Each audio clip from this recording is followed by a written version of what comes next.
We've come to Section 66. There are some significant changes for 2015.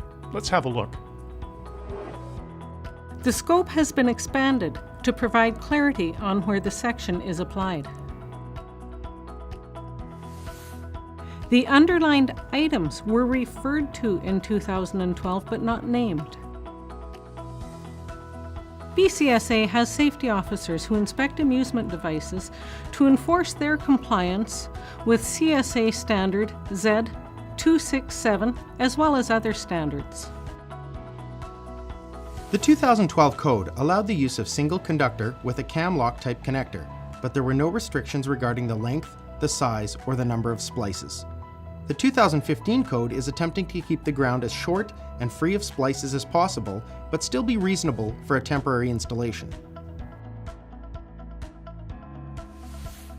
This slide illustrates the requirements of Rule 66-200 Sub-Rule 3.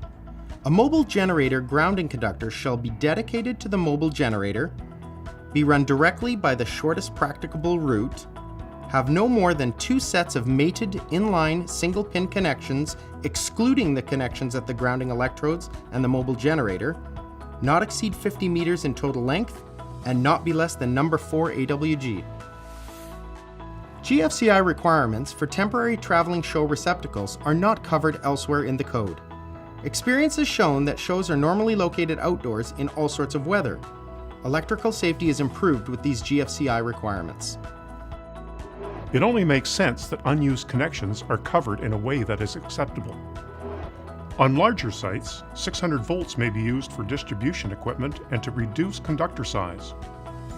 Cam locks of the same style may be used for 208 240 volts, 480 volts, or 600 volt systems.